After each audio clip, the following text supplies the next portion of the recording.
ನರೇಂದ್ರ ಮೋದಿಯವರು 2014ರಲ್ಲಿ ಪ್ರಧಾನಮಂತ್ರಿ ಆದಮೇಲೆ ಹಿಂದೆ ಇದ್ದಂಥ ಪದ್ಧತಿಯನ್ನು ಬದಲಾವಣೆ ಮಾಡಿ 2016ರಲ್ಲಿ ನೀಟ್ ಪದ್ಧತಿಯನ್ನು ಜಾರಿಗೆ ತಗೊಬಂದರು. ಈ ಜಾರಿಗೆ ಬಂದು 10 ವರ್ಷಗಳಾಯಿತು. 10 ವರ್ಷಗಳಲ್ಲಿ 5 ಬಾರಿ ಪ್ರಶ್ನೆ ಪತ್ರಿಕೆ ಸೋರಿಕೆಯಾಗಿದೆ. ಇದೇ ಮೊದಲಲ್ಲ, 5 ಬಾರಿ ಪ್ರಶ್ನೆ ಪತ್ರಿಕೆ ಸೋರಿಕೆಯಾಗಿದೆ. ನೀಟ್ ಪರೀಕ್ಷೆ ಬರೀಬೇಕಾದ್ರೆ ವಿದ್ಯಾರ್ಥಿಗಳು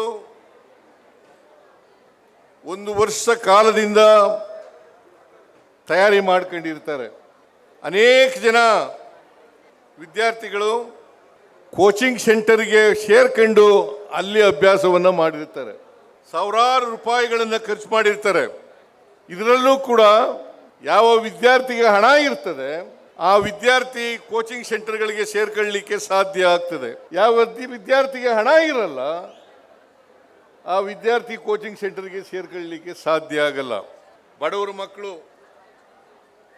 ಹಳ್ಳಿಗಾಡಿನಿಂದ ಬರ್ತಕ್ಕಂಥ ಮಕ್ಕಳು ಕೋಚಿಂಗ್ ಸೆಂಟರ್ಗಳಿಗೆ ಸೇರ್ಕೊಳ್ಳಲಿಕ್ಕೆ ಸಾಧ್ಯ ಆಗಲ್ಲ.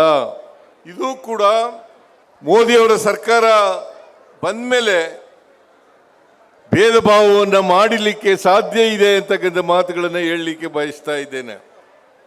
ನರೇಂದ್ರ ಮೋದಿಯವರು ಬಡವರು, ದಲಿತರು, ಹಿಂದುಳಿದವರು, ಅಲ್ಪಸಂಖ್ಯಾತರು, ಕಾರ್ಮಿಕರ ಮಕ್ಕಳು ಇವರನ್ನ ಕಂಡ್ರೆ ಆಗಲ್ಲ ಅಂತಕ್ಕಂಥದಕ್ಕೆ ಇದು ಸಾಕ್ಷಿ ಅಂತಕ್ಕಂಥ ಮಾತುಗಳನ್ನು ತಾವೆಲ್ಲರೂ ಕೂಡ ಅರ್ಥ ಮಾಡ್ಕೋಬೇಕು ಅಂತಕ್ಕಂಥದ್ದು ನನ್ನ ಅಭಿಪ್ರಾಯ.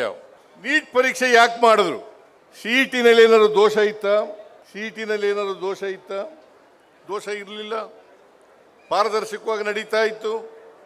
ಆಮೇಲೆ ಶಿಕ್ಷಣ ಅಂತಕ್ಕಂಥದ್ದು ಕನ್ಕರೆಂಟ್ ಲಿಸ್ಟ್ನಲ್ಲಿ ಇರ್ತಕ್ಕಂಥದ್ದು. ಶಿಕ್ಷಣ ಕನ್ಕರೆಂಟ್ ಲಿಸ್ಟ್ನಲ್ಲಿ ಇರ್ತಕ್ಕಂಥದ್ದು.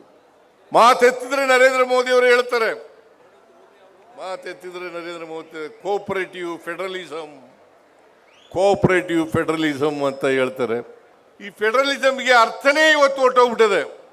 ಒಕ್ಕೂಟದ ವ್ಯವಸ್ಥೆಯಲ್ಲಿ ಆಯಾ ರಾಜ್ಯಗಳಿಗೆ ಬಿಡಬೇಕು, ಅದನ್ನು ಬಿಟ್ಟು ಕೇಂದ್ರೀಕರಿಸ್ತಕ್ಕಂಥ ಕೆಲಸವನ್ನು ಕೇಂದ್ರ ಸರ್ಕಾರ ಮಾಡಬಾರದು ಅಂತಕ್ಕಂಥ ಮಾತುಗಳನ್ನು ಈ ಸಂದರ್ಭದಲ್ಲಿ ಹೇಳಲಿಕ್ಕೆ ನಾನು ಇಷ್ಟಪಡ್ತೇನೆ.